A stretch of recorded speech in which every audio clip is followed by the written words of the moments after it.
자, 이제 정비법 확인하겠습니다. 정비법 절차법이고요.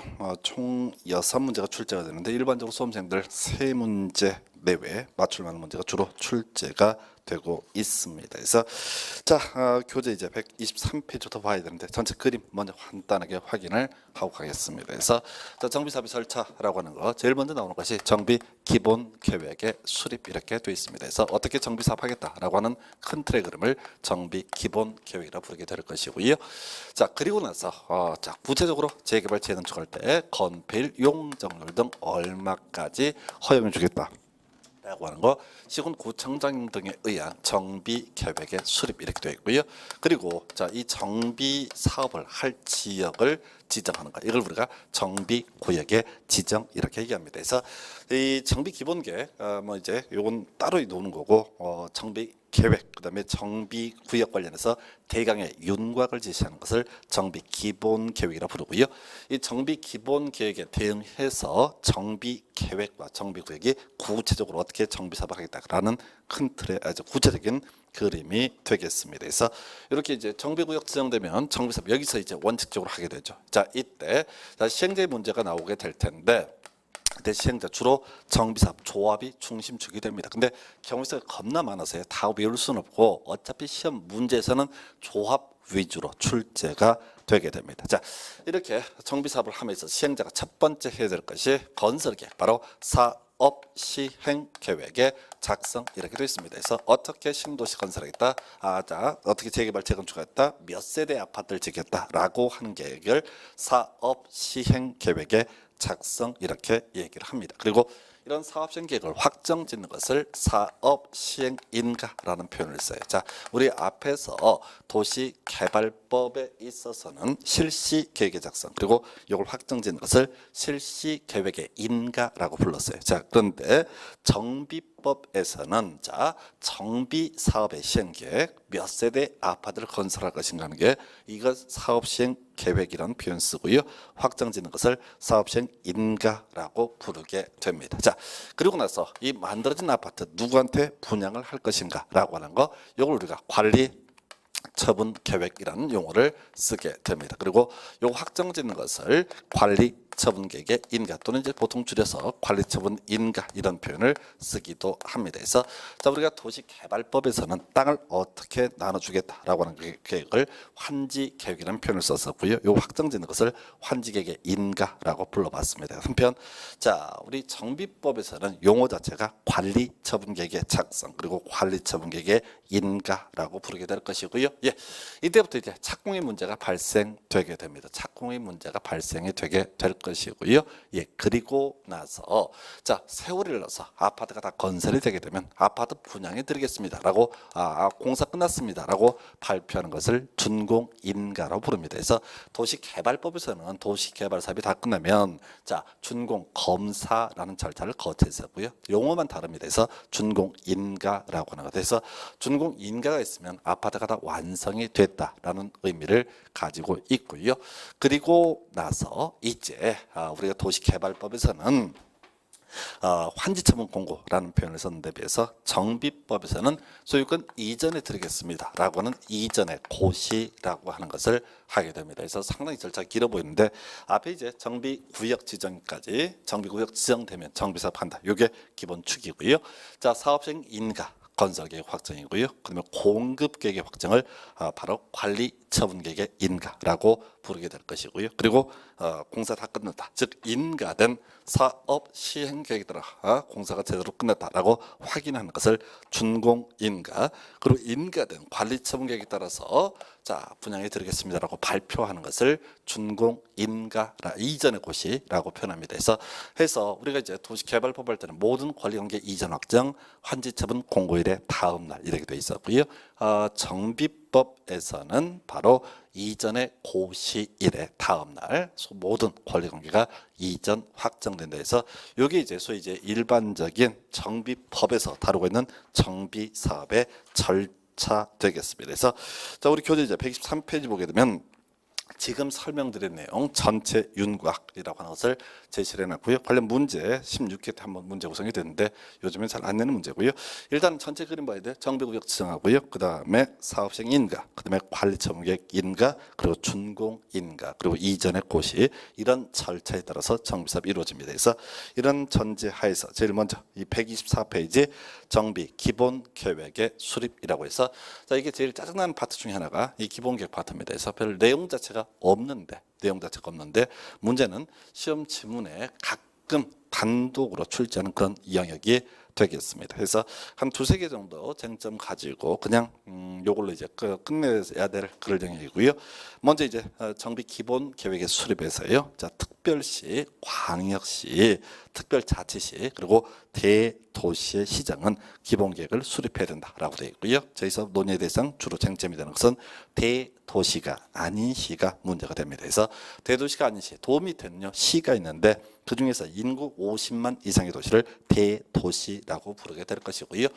대도시가 아닌 시, 인구 50만 미만의 도시가 되는 거죠. 그래서 대도시가 아닌 시에 있어서는 무조건 기본 계획을 수립해야 되는 것은 아니고, 바로 도지사가 자 이걸 지정을 인정을 하게 되면 그때 바로 기본 계획을 수립을 해야 된다라고 이렇게 되어 있습니다. 그래서 법좀 보니까 대도시시가 아닌 경우에 도지사가 기본계획 수립 필요하다고 인정하는 시를 제외하고 기본계획 수립하지 아니할 수 있다라고 되어 있습니다. 그래서 결국은 이제 나중에 계속 비교하는 것은 대도시와 일반시를 비교하는 게 기본 지문들 구성 양식이 되겠고요. 작성 기준 보게 되면 국토교통부 장관이 정한다 해서 기준은 모두 다 국토교통부 장관해서 묶어서 가셔야 돼. 해서 앞에서 국토계획부터 뭐 광역도시계획 수립 기준, 기본계획 수립 기준, 관리계획 수립 기준, 개발 밀도관리구역 지정 기준, 하여튼 공법에서 기준 모두 국토교통부 장관이 정한다라고 되어 있고요. 기본계획 작성 기준이라고 하는 것도 국토교통부 장관이 정하게 됩니다. 이런 것들은 이제 여기 지문 만들 게 별로 없기 때문에 항상 자주 되는 지문 중에 하나가 될 것이고요. 자, 특이한 거 있죠. 수립 주기, 재검토 주기에서 바로 기본계획 10년 단위로 수립하고 5년마다 재검토. 뭐 이제 낼 만한 게 없으니까 자주 출제하는 지문 중에 하나가 되겠습니다. 그래서 자, 요 비슷한 것들 이제 앞에서 비교를 해보게 되면 국토계획법에서 도시군 기본 계획이라고 하는 거, 도시군 관리계획 2개 5년마다 재검토, 그리고 광역도시계획은 수립 주기나 재검토 주기가 존재하지 않았다. 뭐 이런 것들이 있었고요. 그리고 자, 지금 정비법에서 정비 기본 계획이라고 하는 거 10년 단위로 수립하고 5년마다 재검토라고 하는 거, 요게 이제 가끔 지문에 구성이 됩니다. 그 다음에 이제 미쳐버릴 부분이죠. 이 정비 기본 계획의 내용. 그래서 지금 이제 기본 12개 깔아놨는데 크게 외울 수 없고요. 여기서는 이제 시험용은 아니고 거의 9번, 10번 정도의 개념만 정리를 하겠습니다. 그래서 이 기본 계획은 그 자체가 목적이 아니라 앞으로 수립하게 될 정비 계획의 기준점을 제시하기 위한 것이고요.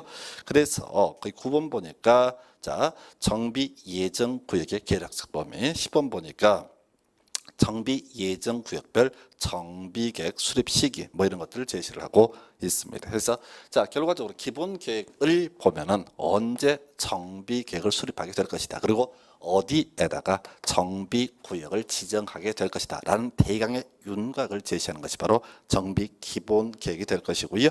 그 다음에 이제 뭐 생략 가능, 요게 이제 27회 때 관련 문제가 구성이 되는데 아주 어려운 파트, 자, 넘겨야 될 지문이 되겠고요. 자, 해서 지금 여기서는 이제 기준 국토부 장관, 그 다음에 기본 계획은 10년 단위로 수립하고 5년마다 재검토, 그리고 굳이 그 내용을 검토하자면 정비 계획 수립 시기, 그리고 정비 구역, 정비 예정 구역의 계략적 범주 등을 제시하는 것, 이것이 바로 정비 기본 계획이다. 이렇게 정리를 할 수 있겠고요. 자, 수립 변경 절차 관련해서 원칙과 뭐 특례 등으로 구분하게 되는데, 원칙 한번 볼까요? 자, 이건 원칙은요 시험에 직접 나오지는 않고요. 항상 이 원칙은 예외를 이해하기 위한 어떤 기준점으로서 의미가 있습니다. 그래서 자, 특별시장, 광역시장, 뒤에 시장 등은 기본 계획을 수립 변경하고자 할 때 14일 이상 주민 공람하고 지방의회 의견 들은 후 지방도시계획위원회 심의 등을 거친다 해서 뭐 굳이 절차를 보면은 자, 공람이 있고요. 지방의회 의견 정치 있고요. 도시계획위원회 심의 등 이런 절차를 거쳐서 바로 기본계획을 수립하게 되어 있습니다. 자, 특례라고 하는 것, 시험에 뜰 수 있는 건 바로 이거죠. 그래서 바로 대도시의 시장 관련해서 대도시 시장은 기본계획을 수립 변경할 때 바로 뒤에 심의를 거쳐야 된다라고 되어 있고, 이거랑 바로 비교할 게 대도시가 아닌 시시가 문제가 됩니다. 그래서 대도시가 아닌 시장은 기본계획 수립 변경할 때 도지사의 승인을 얻어야 하며라고 되어 있죠. 그래서 결론 갑니다. 그래서 이 기본계획 수립 관련해서 자, 대도시에 있어서는 대도시는 그냥 혼자서 기본계획을 수립하면 되는 겁니다. 그리고 뒤에서 논의하겠지만 이 대도시의 시장은 자, 정비계획도 혼자 수립하고요. 정비구역 지정도 혼자 합니다. 혼자 북치고 장구치고 다 하는 건데, 다만 일반 시, 대도시가 아닌 시, 대도시가 아닌 시에 있어서는 기본계획 수립하면요, 도지사의 승인을 받아야 되고요. 그 다음에 또 하나가 나중에 정비계획 수립해도 도지사에게 정비구역 지정 신청을 하게 됩니다. 뭔 얘기를 하고자 하냐면은 시험 문제 맨날 이 장난 친단 말이에요. 대도시의 시장은 자, 도지사에게 바로 도지사에게 자, 승인을 받아야 된다라든가, 대도시시장이 정비 계획을 수립했을 때 도지사에게 지정 신청을 해야 된다 해서 아주 짜고 치는 고스톱입니다. 그래서 항상 그러면 이 얘기의 마지막 결론이 뭐냐 했을 때 시험 지문에 대도시시장은 도지사에게라는 표현 나오면 다 틀린 편이에요. 그래서 대도시장은 절대로 도지사에게 손을 내밀지 않는다라고 하는 것. 그다음에 이제 심의 생략 나와 있죠. 그래서 심의를 요하지 않는다. 다시 기본 가겠습니다. 원래 우리가 이제 이 기본 계획이라고 하는 것을 수립하기 위해서는 아까 자, 공람 필요 있었고 지방의회 의견 정치 그리고 심의 이런 일정한 절차를 거치게 되어 있습니다. 근데 노차 말씀드리지만 원칙은 시험에 되지 않고요. 뭔지 모르겠지만 심의를 요한다, 요하지 않는다, 요하지 않는다, 이렇게 구체적인 항목이 나오게 되면 모두 심의를 요하지 않는다. 이걸 외우셔야 돼. 해서 옆에 지문들 나와 있는데 지문들을 다 분석하는 게 아니라 우리가 외운다면 결국은 이 특례에서는 결론적으로 기억하고 들어갈 게 대도시의 시장은 도지사에게 무조건 틀린 표현, 그리고 자, 심의를 요한다는 무조건 틀린 표현, 이렇게 단순 무식하게 접근하는 게 이 문제를 해결하는 방법입니다. 그래서 거기 뭐 6개 나와 있는데 실제 법조문은 훨씬 더 많습니다. 뭐가 나올지 도대체 알 수 없는 내용. 해서 자, 기본계획 관련해 다시 정리해 보겠습니다. 그래서 일단 대도시하고 일반 시를 비교했을 때 대도시의 경우에는 도지사가 따로 지정하지 않아도 기본계획을 수립하게 되어 있고요. 한편 자, 대도시가 아닌 시에 있어서는 도지사의 지정이 있을 때만 기본계획 수립한다. 그리고 대도시가 아닌 시에 있어서는 도지사의 승인을 받도록 했었다. 그러나 대도시 시장은 도지사의 승인을 요하지 않는다. 행정구역 체계 관련한 부분이고요. 기준은 국토교통부 장관, 그리고 10년 단위로 수립하고 5년마다 재검토, 이런 것들이 있었고요. 그다음에 최근에 이제 문제 구성됐던 것 중에 하나가 바로 심의를 요하지 않는다. 요 정도가 주된 논의의 대상이 되겠습니다. 그래서 이 정도가 소위 이제 정비 기본 계획에 관한 부분이 되겠고요.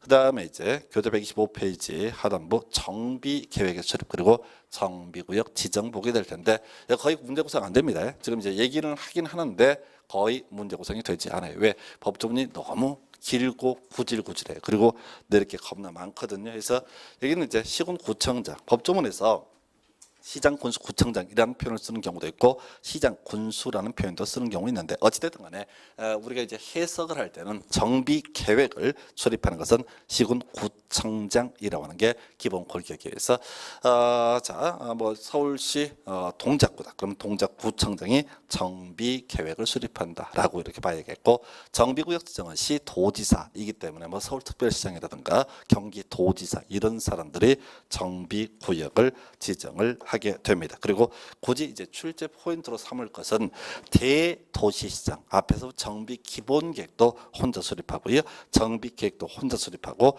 정비구역 지정도 혼자 하게 된다라고 하는 거. 대도시장은 절대로 누구한테 손을 내밀지 않는다. 그 정도 가겠고, 그 다음에 이제 작성 기준 역시 국토교통부 장관 이렇게 되어 있습니다. 그래서 뭐 이번 제안 지금 따져 물을 만한 실익은 없고요. 그래서 이 정도까지가 소위 이제 정비 구역 등에 관한 부분에서 거의 문제 구성 안 되고 있고요. 여기는 큰 쟁점은 되지 않습니다. 그래서 자, 그런데 지금 이제 정비 사업이라고 하는 거 기본적으로 정비 구역 내에서 이루어지는 게 원칙인데 뒤에서 볼 텐데 정비 구역이 아닌 지역에서 정비 사업이 되는 경우도 있습니다. 소위 이름하여 가로주택 정비사업 관련해서 가로구역이라고 하는 개념이 있는데 일단 요건 디테일한 부분을 보기에 앞서서 미리 뼈대를 잡으셔야 돼서 자, 정비구역이라고 하는 것은 일정한 절차를 거쳐서 시도지사, 대도시장이 그래 여기서 정비사업해라고 영역을 설정해 준 것이 정비구역의 의미가 되게 될 것이고 그 다음에 가로구역이라고 하는 것은 따로 지정 안 합니다. 자, 일정한 요건을 갖춘 도로로 둘러싼 큰 토지, 큰 일단의 토지를 묶어서 부를 때 가로구역이라는 표현을 쓰게 됩니다. 그래서 자, 뒤에서 이제 재건축 얘기하고 가로주택 정비사업 얘기를 하게 될 텐데 재건축 사업은 원칙적으로 정비구역 안에서 또 예외 존재하고요. 자, 재건축이랑 거의 유사한 성격을 갖는 것이 가로 주택 정비 사업이라고 하는 건데 먼저 작년에 이제 이 가로구역에 관련한 부분이 출제가 됐으니까 내용 확인해 보겠습니다. 그래서 자, 먼저 126페이지 가로구역에서 도시계획도로로 둘러싸인 일단의 지역 이렇게 정의를 하고 있습니다. 해서 자, 이건 시험 못 내요. 겁나 기니까. 해서 일단 가로구역의 정의는 도로로 둘러싸인 일단의 땅 덩어리. 이걸 우리가 이제 일반적으로 블럭이라는 표현을 많이 쓰기도 하죠. 그래서 다음 블럭까지 뭐 이런 식의 표현을 쓰기도 하는데 가로구역은 도로로 둘러싼 일단의 지역 이렇게 되어 있고요. 오히려 이제 시험 문제 구성을 할 때는 그게 면적 보니까 해당 지역의 면적이 1만 제곱미터 미만일 것이라는 요건을 제시하고 있는 이런 것들이 이제 문제 구성이 편한 것 중에 하나죠. 자, 비교해 볼 만한 게 우리 도시개발구역의 경우 자, 주 상공 113에 자연녹지 1만 이상 뭐 이런 식으로 공부를 했었거든요. 그래서 도시개발구역을 분할을 함에 있어서 최소 1만 제곱미터 이상은 돼야 한다. 뭐 이런 것들도 논의를 했었고요. 한편 자, 요 가로구역이라고 하는 개념은 정비 사업 관련해서 대응해서 판단을 하게 되면은 자, 덩치가 좀 크면 정상적으로 정식으로 정비구역을 지정해서 정비 사업을 하는 것이고 가로구역이라고 하는 이 가로주택 정비 사업 관련한 가로구역은 굳이 정비구역을 지정할 필요 없이 소규모로 재건축 유사한 사업인 가로주택 정비 사업을 하기 위한 것입니다. 그래서 자, 그 면적 1만 미만이라고 하는 거 나와 있고요. 두 번째, 해당 지역을 통과하는 소위 도시계획도로가 설치되어 있지 않을. 그래서 굳이 뭐 개념은 이런 식이죠. 어떤 도로로 둘러싸인 일단의 땅 덩어리를 가르켜서 바로 가로구역, 이걸 가로구역이라 부르게 될 테고, 자, 그리고 이때 요건 자체가 이 가로구역이 1만 제곱미터 미만 이렇게 돼 있고요. 그리고 나서 이 중간에 지나가는 도로가 존재하지 않아야 된다라고 하는 것, 이 정도가 가로구역의 기본 정의인데, 자, 시험 문제 작년에 이제 소위 가로주택 정비사업 시행을 위한 요건이라고 하는 것을 가지고 출제를 쟁점을 삼아 냈었습니다. 그래서 자, 일단은 자, 가로구역입니다. 그랬을 때 자, 1만 미만이고 중간에 큰 도로가 존재하지 않는다라는 전제하에서 여기서 소위 가로주택 정비사업을 하기 위해서는 노후불량 건축물 수가 전체 건축물 수의 3분의 2 이상일 것, 이렇게 첫 번째 요건으로 제시를 하고 있고요. 자, 근데 이때 이제 3분의 2 이상 관련해서 주택의 호수 계산하는 방법, 경우의 수가 총 3가지로 구분을 하고 있습니다. 그래서 자, 그 가로구역 내에 만약에 단독주택만 있다라고 했을 때는 기존 단독주택의 호수가 10호 이상이 된다. 그러니까 좀 주택이 있을 때 사업 시행할 수 있다. 이런 의미가 10호 이상의 의미가 될 것이고요. 공동주택이 있다. 그러면 20세대 이상이 돼야 된다. 해서 우리가 이제 단독주택을 셀 때는 호라는 표현을 쓰고 있고요. 공동주택을 셀 때는 세대라는 표현을 쓰는 것이 일반적인 용례가 되겠습니다. 그래서 자, 하나의 가로구역이겠습니다. 그리고 단독이 10호 이상, 공동주택이 20세대 이상, 이 둘 중에 어느 하나의 요건을 충족을 하게 되면은 이때 바로 가로 주택 정비 사업이라고 하는 것을 시행할 수 있고, 물론 논의의 전제로서 자 노후 불량 건축물수가 3분의 2 이상의 요건을 충족을 해야 된다라고 되어 있고요. 세 번째 항목은 지금 보지 않습니다. 그래서 일단은 단독은 10%, 공동은 20%, 그리고 전체적으로 봤을 때 노후 불량 건축물 수는 3분의 2 이상의 요건을 충족하면 소위 가로 주택 정비 사업이라고 하는 거 할 수가 있고요.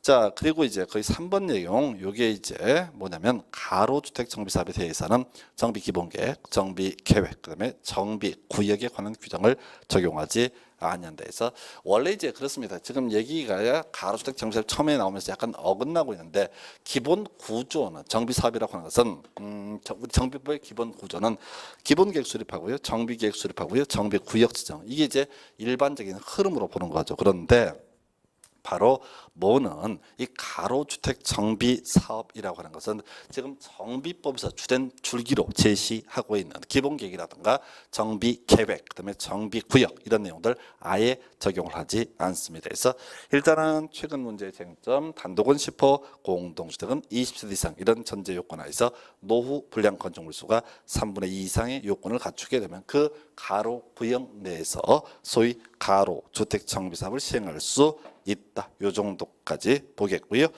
그 다음에 이제 안전진단 얘기가 나와 있어요. 자, 일단은 요거는 이렇게 가볼까요?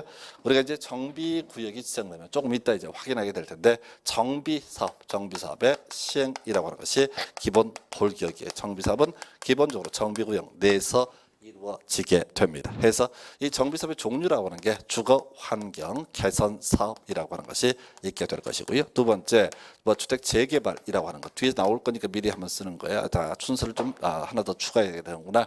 주거 환경 관리 사업이라고 하는 거 있게 될 것이고요. 그 다음에 주택 재개발 사업이라고 하는 거 있고요. 그 다음에 네 번째가 주택 재건축 사업이라고 하는 것도 존재할 테고, 네 번째 보셨고, 다섯 번째 가로 주택 정비 사업도 정비 사업의 일종으로 정리를 하고 있고, 그 다음에 도시 환경 정비 사업까지 정비 사업 종류가 무려 6개나 됩니다. 그래서 이런 사업 등이 자 이루어지는데, 이런 정비 사업은 기본적으로 정비 구역 내에서 이루어집니다. 그 중에서 지금 이제 안전 진단이라고 하는 개념은 바로 재건축과 관련이 되어 있는데, 재건축의 요건이 뭐냐면은 바로 자 정비 기반시설 양호하고, 포인트 노후 불량 건축물이 밀집한 지역에서 자 노후 불량 건축물 밀집이 됐을 때 바로 재건축을 할 수 있습니다. 이거 뒤에 다시 보게 될 텐데요. 이런 얘기 논의 포인트는 재건축을 하기 위해서는 다른 건 다 빼버리고 일단 노후 불량 건축물이란 일정한 요건을 충족을 해야만이 어떻다 재건축을 할 수 있다. 그럼 이렇게 가는 거죠. 지금 재건축의 한정에서 보게 되면 먼저 정비 기본 계획 수립하게 될 테고, 그다음에 정비 계획을 수립을 하게 됩니다. 자, 근데 정비 계획 수립하면 구역 지정하게 되는데, 문제는 이 전 단계로서 이때 바로 뭐가 필요하다? 안전 진단이라고 하는 개념이 필요하다. 해서 이 안전 진단의 얘기는 그렇습니다. 이 동네가 소위 일정 규모 이상의 노후 불량 건축물 요건을 충족을 하고 있는가, 이걸 따져 묻는 것이 바로 안전 진단 이런 개념이고요. 자, 우리 교재 128페이지 바로 가서 여기서는 이제 한 4개 정도를 가지고 우려 먹습니다. 내면 딱 요 정도 갖고 징글징글하게 우려 먹고 있는 건데요. 먼저 안전 진단의 대상 볼까요? 2가지로 나누어 보고 있습니다. 그래서 소위 의무적 안전 진단하고요. 그리고 또 하나가 안전 진단 신청 이런 식으로 이제 되어 있어요. 그러다 치고 자 지금 다시 갑니다. 재건축을 하고자 합니다. 재건축을 하기 위해서는 정비 구역의 지정이 있어야 되고, 정비 구역의 지정을 하기 위해서는 정비 계획이라고 하는 것이 수립이 돼야 한다. 해서 정비 계획을 수립하기 위해서는 그 전 단계로서 정말 이 동네가 노후 불량 건축물 요건을 충족을 했는가를 따져보는 것을 안전 진단이라고 부르게 됩니다. 그래서 자 지금 안전진단 대상 관련해서 첫 번째 정비 예정 구역별 정비 계획 수립 시기가 도리한테 이런 게 나와 있죠. 그래서 이건 별거 아니고 자 이런 논리 구조죠. 지금 자 정비 기본 계획에서 정비 계획 수립 시기라고 하는 것을 자 정해놓고 있다 이렇게 됩니다. 그랬을 때 지금 정비 예정 구역별 정비 계획 수립 시기가 자 정해진 시간이 오게 되면 대뜸 바로 정비계획 수립할 수 있는 것이 아니고 그것이 만약에 재건축과 관련이 돼 있다라고 한다면 이때는 미리 안전진단을 해야 된다. 이렇게 얘기를 합니다. 그 얘기고요. 나머지 너무 길어서 시험에 안 나와요. 그리고 안전진단 신청 관련해서 원래 법적으로 4군데 있는데요. 자, 숫자 하나만 기억하겠습니다. 중간에 엄청 길어서 내릴 수 없고요. 10분의 1이라는 숫자만 기억을 하시면 좋겠습니다. 그래서 요즘은 사실은 지금까지 문제 구성할 때 보통 틀리게 구성을 해요. 너무 길어가지고 다 쓸 수가 없어요. 그렇다고 해서 줄여서 10분을 1 썼다가는 출제 5, 6, 12가 나오기 때문에 무조건 안전진단에 신청한 뭐라고요? 10분의 1이라는 숫자만 기억을 하시면 좋겠습니다. 그래서 첫 번째 암기 항목 바로 안전진단 신청은 숫자, 동의요건 뭐라고요? 토지동 소유자 10분의 1이라는 숫자를 암기하실 것. 그래서 지금까지 시험 지문에는 뭐 3분의 1, 5분의 1 다 틀리게 구성이 됐는데 만약에 이 숫자를 가지고 시험 문제 를 구성을 하고 싶다라고 한다면 괄호 넣기 문제를 구성합니다. 그래서 괄호 넣고 기억, 괄호 넣고 니은 해서 기억, 니은에 알맞는 숫자를 연결하시오. 이런 식의 문제가 구성이 될 테고요. 포인트는 10분의 1이라고 하는 게 첫 번째 쟁점 이래 볼 것이고요. 자, 그다음에 거의 문제의 반 정도를 차지하는 게 안전진단의 제외 대상이다라고 이렇게 봅니다. 그래서 자, 지금요, 지금 재건축을 하기 위해서는 노후 불량 건축물의 요건을 충족을 해야 되고 해서 구역 지정에 의해서 미리 정비계획 수립해야 되고 정비 계획을 수립하기 위해서는 미리 안전 진단을 해야 된다. 이런 전제하에서 그럼 이제 안전 진단의 의미 자체가 이것이 노후 불량 건축물이냐 아니냐를 따져 묻는 것을 뭐라고 한다? 안전 진단이라고 부르게 됩니다. 그래서 원래 법에는 4가지인데 하나는 너무 길어서 시험에 안 나오고 3개 가지고 도배를 해요. 그래서 안전 진단 아예 실시하지 않는 경우가 있습니다. 그래서 천재지변 등으로 주택이 붕괴돼서 신속히 재건축을 추진할 필요가 있다고 시장군수가 인정하는 것 이런 게 나와 있고요. 두 번째 주택의 구조 안전상 사용 금지가 필요해서 시장군수가 인정하는 것. 세 번째 진입도로 등 기반 시설의 설치를 위해서 필요하고 불가피하게 정비구역에 포함된 것으로서 시장군수가 인정하는 건축물 뭐 이런 식으로 이제 분류를 하게 되는데 키워드는요 붕괴 사용 금지 그리고 진입 도로 해서 의미를 볼게요. 자, 우리가 안전 진단이라고 하는 것은 이것이 멀쩡한가 쓰러질까 요거 걱정하는 거예요. 그래서 자, 상태가 너무 안 좋다라고 했을 때 그 중에 하나가 이미 붕괴가 돼 버렸습니다. 그러면 굳이 안전 진단을 실시할 실력이 없다라고 보는 거죠. 두 번째, 자, 사용 금지라는 표현이 나와 있습니다. 이건 뭐냐면은 자, 지금 이제 무너지진 않았는데 무너질 게 너무나 빤하다라고 했을 때 굳이 들어가서 안전진단다가 깔려 죽습니다. 그래서 자, 붕괴 사용 금지라고 하는 건 나와 있고요. 세 번째가 진입 도로라고 하는 건 나와 있습니다. 이건 좀 다른 개념인데 우리가 정비 사업을 할 때요. 자, 기존에 주택 단지가 있고 했을 때 밖에 쪽에 이 주택 단지가 있고 바깥쪽으로 자, 진입 도로가 부족한 경우가 있습니다. 그래서 일정한 주택을 사서 같이 재건축을 하는 경우가 있거든요. 그래서 자, 진입 도로라고 하는 게 키워드에서 의미는 이미 무너졌거나 두 번째 자, 사용 금지라고 하는 부분에서 무너질 우려가 있거나 세 번째 자, 진입 도로 하게 되면 무너뜨리려고 할 때입니다. 그래서 이런 경우에는 굳이 이 건축물이 노후 불량 건축물인지 아닌지를 따져 물을 실력이 없다 해서 붕괴 사용 금지 진입 도로 이게 키워드고요. 시험에 나오는 건 자, 바로 제일 뒤에 나오는 지문이죠. 시장 군수가 인정하는 것, 시장 군수가 인정하는 것, 시장 군수가 인정하는 것 해서 시험 문제 구성할 때는 시장 군수가 인정하는 것 대신에 시도지사가 인정하는 것 이런 식으로 장난쳐서 틀리게 구성을 했었고요. 제일 짜증났던 문제 형태는 붕괴 사용금지 진입도로 시장 군수가 인정하는 거 안전진단 실시 대상에 대해서 틀리게 뽑았습니다. 그래서 지금 붕괴 사용 금지 진입도로 시장 군수가 인정하는 것 이것들은 공통적으로 안전 진단의 제외 대상이다 이렇게 가야 돼요. 그래서 이렇게 안전 진단 제외 대상. 그럼 이제 외울 것들 다시 한번 정리해 볼까요? 자, 안전 진단 신청에 있어서는 10분의 1이라는 숫자 필요하고요. 동의지, 동의요건 10분의 1. 두 번째, 붕괴 사용금지 진입도로 시장군수가 인정하는 경우 안전진단 대상에서 제외한다라고 돼 있고요. 그리고 나서 남는 주제 바로 비용 부담에서 여러분 교재 129페이지에 보시게 되면 비용 부담 얘기 나와 있습니다. 그래서 시장 우수는 안전 진단에 소요되는 비용을 해당 안전 진단 실시를 요청하는 자에게 부담케 할 수 있다 해서 자 여기 이제 국토기획부 가게 되면은 그런 거 있었습니다. 그래서 주민은 도시공관리계획 위반을 할 수 없고요. 대신 주민은 자 일정한 관리계획 위반을 제한할 수 있다라고 이렇게 말씀을 드렸습니다. 그래서 그게 이제 기반 시설의 설치 정비 계량에 관한 게 지구 단위 계획 이런 거 있었고 추가적으로 최근에 법 개정된 게 산업유통개발진흥주고 제한을 했다. 거기서 이제 쟁점 삼았던 것이 자 위반의 제한에 소요되는 비용 제한자에게 부담케 할 수 있다라고 이렇게 되어 있었습니다. 제한자에게 부담케 할 수 있다. 이거는 원칙적으로 누가 부담한다?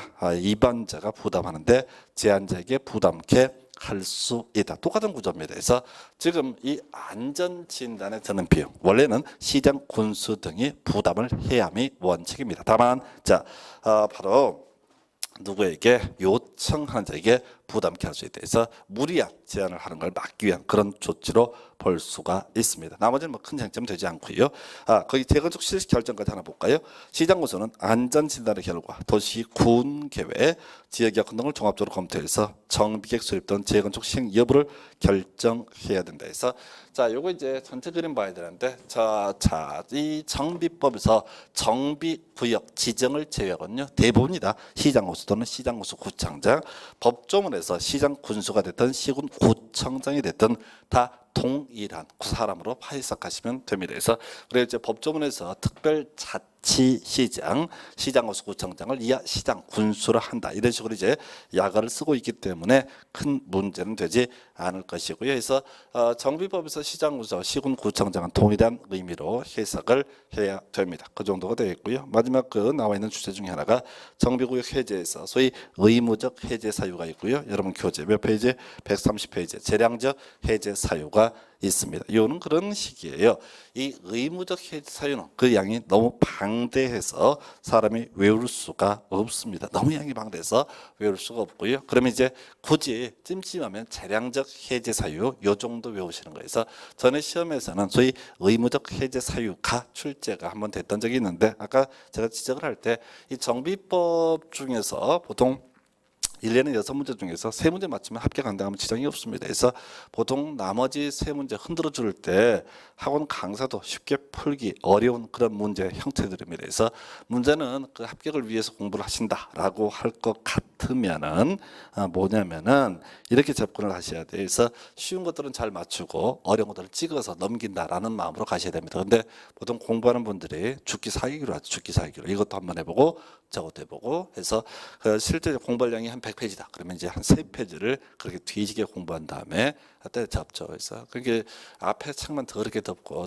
더럽게 보고 뒤에는 깨끗하게 그게 이제 공부 못하는 비결이 있죠. 그래서 문제는 그 공부 점수를 잘 받기 위해서는 책 읽는 횟수예요, 횟수. 그래서 자 알면 아는 대로 모르면 모르는 대로 이렇게 책을 많이 읽으시게 되면 회차를 넘기시게 되면 스스로에게도 자신감이 생깁니다. 근데 뭐 학원 수업도 그렇고 맨날 학원 수업이든 인강이든 초반 강의할 때만 뒤지게 그냥 새벽만 먹고 나가서 수업 듣고 그리고 한 2주나 3주쯤 되기 시작하면 뭐 스케줄 잡히죠. 그래서 한번 빼먹기 시작하고 그래서 결국은 뒤에 가서 되게 쉬운 것들도 놓치게 됩니다. 그래서 이거는 골고루 가시는 거예요. 절대로 어려운 문제, 여러분들 한번 보셔서 잘 안 되는 문제 이런 것들 연구하지 마시기 바랍니다. 연구는 학원 강사나 학자들이 하는 것이고 수험생은 그 한 문제 때문에 전체가 다 깨지면 안 되니까 통과 이런 마음으로 접근을 하는 게 좋습니다. 그래서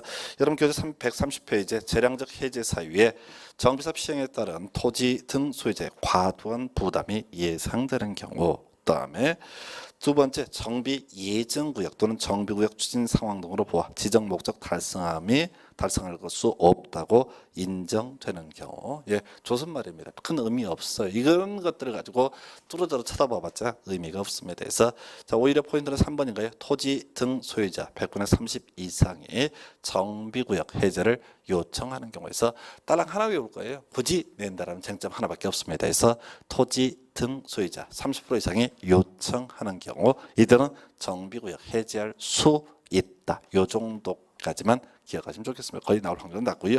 굳이 낸다라면 예를 가지고 토지등 소유자 100분의 30 이상이 정비구역 해제를 요청하는 경우 해제하여야 한다. 이런 식의 질문들을 구성을 하게 될 겁니다. 그래서 지금 의무적 해제 사유 너무 많아서 외울 수 없고요. 재량적 해제 사유 중에서 시험에 낼 수 있는 것은 바로 세 번째 질문 토지등 소유자 100분의 30 이상이 요청하는 경우 요거 딱 하나밖에 없습니다. 그래서 재량적 해제 이 정도로 보시겠고요.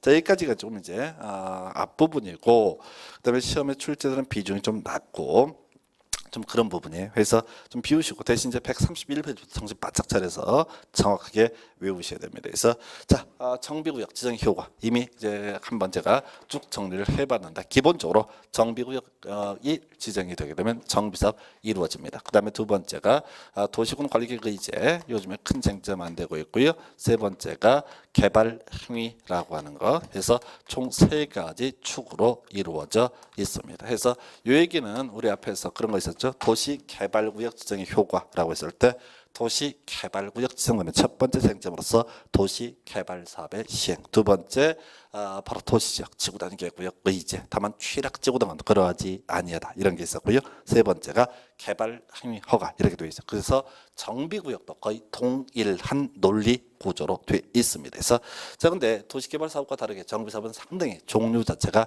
많고요. 이 정비사업의 종류를 묻는 것은 주로 공법보다는 부동산 학계론 정책론 파트에서 주로 출제가 이루어지고 있습니다. 그래서 먼저 정비사업의 분류라고 해서 종류부터 볼까요? 자 주거환경 개선, 그다음에 주거환경 관리, 주택 재개발, 재건축, 가로주택 정비사업 그리고 도시환경 정비사업까지 정비사업 총 6개가 예시가 되어 있습니다. 그래서 일단 대상 지역 등을 이제 분석을 해야 되는데요. 자 원래 이 수많은 정비사업 중에서 3대 축은요. 주거환경 개선사업, 그 다음에 주택재개발, 그리고 주택재건축 이게 3대 축이었어요. 그래서 전통적으로 정비사업하게 되면 주거환경 개선, 재개발, 그리고 재건축 이런 전제하에서 나중에 이제 사회의 어떤 변화에 따라서 정비사업의 종류가 늘어난 상태입니다. 그래서 일단은 간단한 것부터 가볼까요? 재개발, 정비 기반 시설이 열악하고 노후불량 건축물 밀집. 이에 비해서 재건축은요 정비 기반 시설 양호하고 노후불량 건축물 밀집이라고 하는 거 요게 기본 축에서 재개발 재건축 공통적으로 노후 불량 건축물. 그래서 앞에서 우리가 안전진단 재건축의 유일한 요건은 노후 불량 건축물이라고 그랬었고 이것이 노후 불량 건축물인지 아닌지를 확인하는 과정을 안전진단이라고 설명을 드린 바가 있습니다. 그래서 재개발 정비 기반 시설 열악 노후 불량 건축물 밀집, 재건축은 정비 기반 시설 양호 노후 불량 건축물 밀집 이게 기본 축이고요. 그리고 나서 주거 환경 개선 사업. 자, 이게 이제 과거에 달동네 개선 사업으로 불렸던 그런 사업을 얘기하게 될 것이고요. 해서 정의를 보니까 엄청 기네요. 도시 저소득 주민이 집단적으로 거주하는 지역으로서 정비 기반 시설이 극히 열악하고 노후 불량 건축물이 과도하게 밀집한 지역에서 시행되는 사업 이렇게 정의를 하고 있는 바로 달동네의 특징입니다. 그래서 달동네 그 높은 산동네에 살 수밖에 없는 게 형편이 좀 어렵다라고 하는 것. 저소득 주민이 집단적으로 거주한다. 두 번째, 자 그 산동네 도로 사정, 상하우스 사정 좋지 않을 겁니다. 정비 기반 시설 열악하고요. 세 번째, 노후 불량 건축물 과도하게 밀집해서 하여튼 지금 이제 주거환경 개선, 그다음에 재개발, 재건축의 정비 사업의 3대 축이었습니다. 자 그런데 이 살을 하나하나 붙여 가야 되는데 바로 재개발 얘기입니다. 그래서 자, 서울시에서 이제 주로 문제가 됐던 사안들이고요. 이렇게 재개발을 해서 뒤에서 보시겠지만 우리가 아파트 분양하는 방식, 소위 관리 처분 방식으로 정비 사업을 추진하게 됩니다. 그러면은 이제 현실적으로 뭐가 문제가 되느냐라고 했을 때 원주민, 그 동네 원래 살았던 원주민의 재입주율이 통계적으로 한 10%도 되지 않는 그런 문제가 발생했습니다. 그래서 재개발을 해서 주거 환경을 개선하는 건 좋은데 결국은 그것이 기존에 살고 있는 원주민을 밖으로 다 쫓는 그런 문제가 된다라고 해서 서울시에서 문제가 좀 복잡했었고요. 그래서 새롭게 만들어진 사업이 주거 환경 관리 사업이라고 하는 개념이 되겠습니다. 그래서 이 주거 환경 관리 사업이라고 하는 것은 원래 재개발해야 될 지역, 그래서 다 쓸어버리고 아파트를 아파트를 지어야 될 그 지역에 대해서 자 시에서요 시장구청 등이 뭐를 도로 확장을 해주고요. 그 다음에 뭐 상하수도 정비를 좀 해주고 스스로 주택을 개량하는 방식 이걸 우리가 주거 환경 관리 사업이라고 부르게 됩니다. 일단 뉘앙스는 재개발해야 될 지역을 싹 쓸어버리고 아파트를 짓는 것이 아니라 기존의 주택을 그대로 유지해가는 방식을 주거 환경 관리 사업이라고 불러요. 그래서 단독주택, 다세대 주택 등이 밀집한 지역에서 정비 기반 시설과 공동 이용 시설의 확충을 통해서 주거 환경을 보전, 정비, 개량하기 위해서 시행하는 사업. 이걸 우리가 주거 환경 관리 사업이라고 부르게 됩니다. 그래서 일단 4개 보셨고요. 그 다음에 이제 가로주택 정비사업. 앞에서 우리가 이제 가로주택 정비사업 정비 구역이 아니라 가로 구역 내에서 시행하는 사업이다라고 했었고요.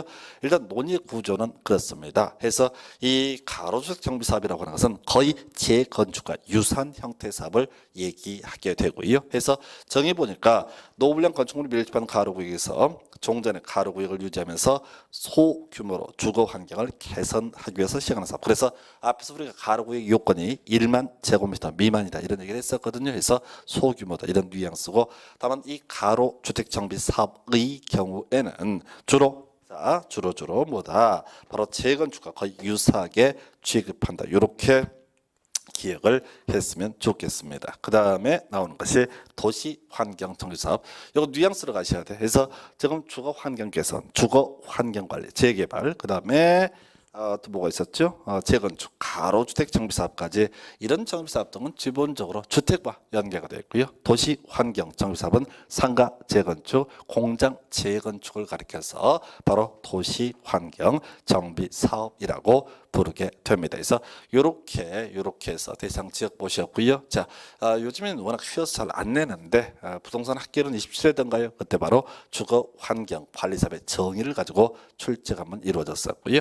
자, 그리고 시행 방식까지 같이 비교를 해보겠습니다. 그래서 자, 일단은 시행 방식이 쭉 나와 있는데 그걸 다 외우는 게 아니고요. 다 외워봤자 지금 자 16회 때 20회 때 그러니까 12년 전에 한번 출제가 되고 한 8년 전에 출제가 됐나요? 그리고 안 나와요. 그래서 다 외워서 메리트가 없는 파트가 될 것이고 그러면 이제 요 정비 사업의 시행 방식이라고 하는 것을 소위 이제 시험용으로 접근을 하게 되면은 우리 앞에서 이런 말씀드렸습니다. 아파트 분양하는 방식을 가리켜서 관리 처분 계획 방식이라 이렇게 확인했었고요. 그리고 앞에서 비슷한 것들 토지 분양하는 방식을 환지 방식이라고 설명을 드렸습니다. 그래서 환지 방식과 그다음에 관리 처분 계획의 가장 큰 차이 소위 처분성의 유무와 관련해서 관리 처분 계획은 소위 처분성이 인정이 되고 또 하나 환지 방식은 처분성이 인정이 되지 않는다라고 지적했던 바가 있습니다.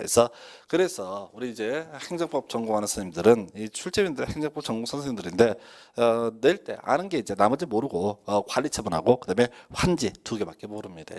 그래서 지금 정비사업 시행 방식이 뭐다 쭉 나열되어 있는데 중심축을 접근할 때는 항상 뭐를 관리 처분 계획 방식하고 환지 방식 요 틀 안에서 이걸 접근을 해야지 그나마 몇 개라도 외우고 그러면 그 2-3개 외워두게 되면 시험 문제 다 지금까지 문제는 다 답을 맞추실 수가 있습니다. 외우셔야 돼요. 그래서 일단은 지금 쭉 분석을 해봤을 때 자 관리 처분 계획 방식을 채택할 수 없는 정비 사업이 뭐냐라고 했을 때 주거 환경 관리 사업이라고 하는 것은 소위 아파트 분양하는 관리 처분 계획 방식을 채택할 수 없습니다. 그래서 정비사업의 시행 방식 틀린 것을 고르시오라는 식의 문제가 나오게 되면 지금 현행법 하에서는 제일 먼저 찾아볼 게 주거 환경 관리 사업이라고 하는 거 이게 가장 기본이에요.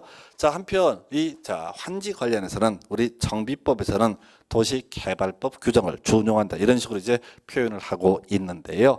이렇게 접근을 해야 됩니다. 자 환지가 안 되는 게 뭐냐? 자 땅으로 분양하는 방식이 안 되는 게 뭐냐 했을 때 바로 주거환경 관리사업의 가장 베이스가 되겠죠. 그래서 아까 우리 주거환경 관리사업은 기존의 주택을 그대로 유지하면서 시행하는 사업, 소위 자가 개량 방식이 될 텐데 뭐 자가 개량 방식이 뭐냐 이건 시험에 안 나와요. 워낙 길기 때문에 해서 문제는 토지로 분양하는 방식 채택할 수 없습니다. 그래서 바로 환지가 채택할 수 없는 게 뭐냐 했을 때 주거 환경 관리사업 이런 게 하나가 있겠고요. 그 다음에 또 하나 재건축이죠. 재건축이라는 게 뭐 일반적으로 생각하실 때 아파트 때려보시고요. 새롭게 아파트를 짓는 방식을 재건축이라고 부르게 됩니다. 그래서 어떻다고요?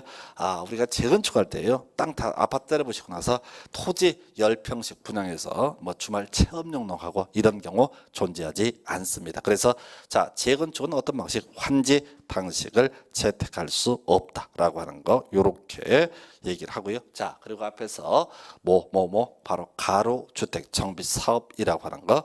자, 이 가로주택 정비 사업이라고 하는 거 역시 환지 방식을 채택할 수 없다. 그래서 지금요, 가로주택 정비 사업은 항상 뭐랑 같이 맞물려 간다. 바로 재건축과 거의 유사한 방식으로 맞물려 가고 있다. 요렇게 정리하셔야겠습니다. 그래서 자, 지금 정비 사업의 종류 6개 정리해 드렸고요. 그래서 주된 포인트 자, 재개발 재건축이 가장 베이스가 됐던 것이고요. 그 다음에 시행 방식까지 설명을 드렸습니다. 자, 해서 요 내용을 정리한 게 131페이지 상단부에 정비사업이란 기본적으로 정비구역 내에서 시행하는 사업을 말한다. 다만 가로주택 정비사업은 가로구역 내에서 시행되는 사업을 말하고요.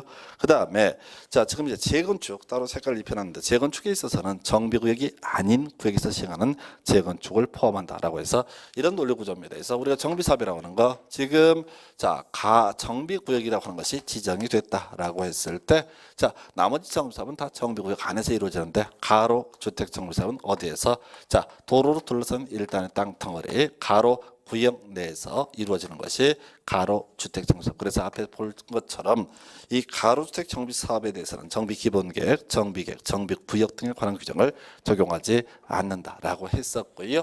그리고 나서 이 정비구역 등과 관련해서 재건축 얘기죠. 재건축은 기본적으로 정비구역 안에서 이루어지는데 경우에 따라서 정비구역 밖에서 재건축을 하는 경우도 있다라고 하는 거에서 답이 되지는 않는데 항상 이제 비교 지문 중에 하나가 되겠습니다. 그래서 자, 그래서 거기 이제 뭐 시행 방식 등 묻는 문제 16개 20회 관련 문제가 아마 뒤에 132페이지까지 연계가 되어 있는데 이건 그래요. 그냥 가는 게 아니라 그 당시에는 주거환경 관리 사업이 없었습니다. 그래서 항상 문제 포인트 관리 처분계가 안 되는 게 뭐고 환지 안 되는 게 뭐냐라고 하는 관점에서 문제를 풀어 가셔야겠고요. 그 다음에 여러분 교재 132페이지 관련 용어 파트 확인합니다. 그래서 지금 우리가 이제 재개발, 재건축 등을 논함에 있어서 정비 기반 시설 열악하고 노후불량 건축물을 밀집하면 재개발, 정비 기반 시설 양호하고 노후불량 건축물을 밀집하면 재건축 이런 식으로 설명을 드렸습니다. 자, 바로 노후불량 건축물의 정의가 무엇이냐라고 했을 때, 자, 건축물이 훼손되거나 일부가 멸실돼 붕괴, 그밖에 안전사고에 우려가 있는 건축물, 이걸 우리가 노후불량 건축물로 정의를 합니다. 자, 이 노후불량 건축물 관련해서 사실 일반 교재를 보시게 되면은 이게 이제 거의 A4 용지 2페이지입니다. 그래서 이 노후불량 건축물이 무엇이다 쫙 써놓은 게 있는데 시험에 안 나와요. 그래서 지금까지 유사일로 노후불량 건축물의 정의를 갖고 시험에 나왔던 것은 안전사고 딱 하나밖에 없습니다. 그래서 그게 뭐냐면은 객관식 문제를 구성함에 있어서 그게 이제 법조문이 길어지게 되면은 낼 수가 없습니다. 낼 수가 없기 때문에 그냥 간단하게 안전사고 요거 하나만 나오고요. 나와도 얘는 답이 아니. 항상 옳게 내는 질문, 틀린 걸 고르셔야 할 때 옳게 내는 질문의 전형이고요. 그다음에 이제 논의할 게 정비 기반 시설의 종류에 관한 부분이 되겠습니다. 그래서 우리 교재에는 소위 이제 정비 기반 시설의 설치 및 귀속 등 여기 이제 관련 문제가 한번 나와서 정리를 해 놓긴 했는데 일단은 수험생 입장에서는 정비 기반 시설에 의의하고요.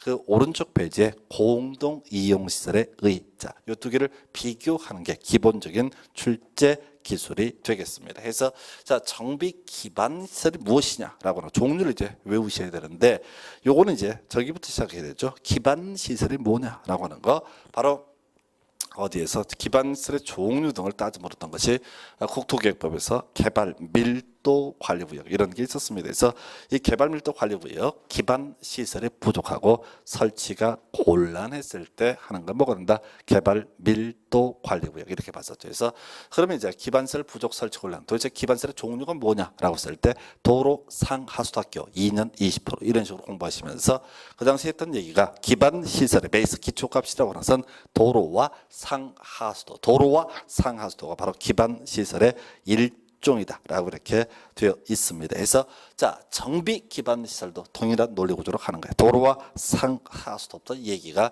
시작이 됩니다. 그리고요, 자 공원, 공용 주차장, 공동구 이런 것이 문제가 되게 됩니다. 그래서 저 문제는 이렇게 해야 되죠. 도로 있으면 뭐 필요해? 주차장 필요해.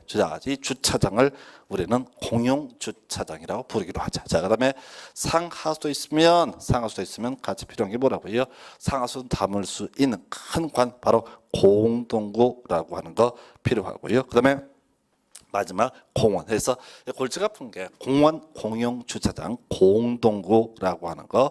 공원, 공용 주차장, 공동구는 그 오른쪽 페이지에 공동 이용 시설과 거의 유사한 느낌을 주게 됩니다. 그래서 결국 이제 말장난하는 건데 공원, 공용 주차장, 공동구라고 하는 것은 공짜 돌림임에도 불구하고 공동 이용 시설이 아니라 정비 기반 시설로 분류를 하고 있다라고 하는 거에서 다시 갑니다. 자, 되게 간단한 영역인데 힘든 게 정비 기반 시설의 정의 도로 상하수도 공원, 공용 주차장, 공동구라고 해서 도로와 연계되어 있는 것이 공용 주차장, 상하수도와 연계되는 것이 공동구, 그다음에 그 밖에 공원해서 자 되게 까다로운 파트가 되겠고요. 오른쪽 페이지 133페이지에 공동 이용 시설. 자, 주민이 공동으로 사용하는 놀이터, 마을회관, 공동 작업장 등을 가리켜서 공동 이용 시설로 정의를 하게 됩니다. 그래서 이렇게 해서 지금 이제 정비 기반시설 공동 이용시설의 정의해서 하여튼 별로 내릴 게 없다 보니까 이 용어의 정의 가지고 자주 쟁점을 삼고 있고요.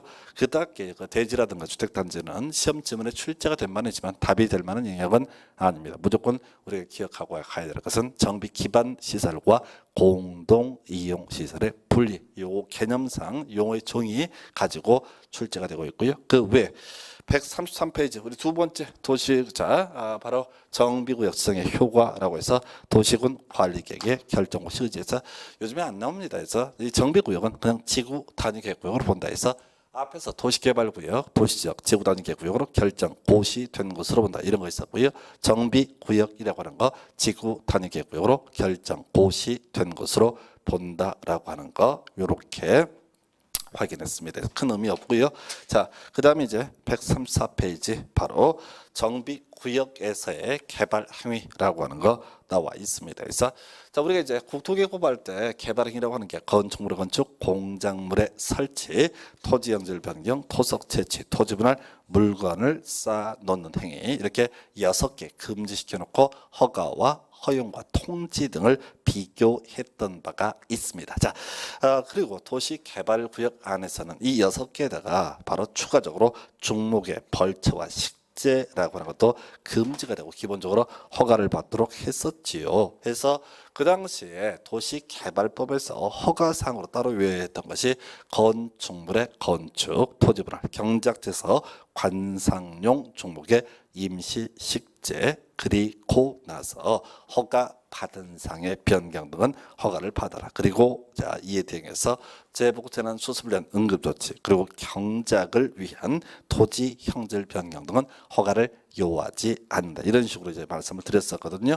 해서 그 외우 따르면 도시개발구역 안에서의 개발행위 얘기하고요.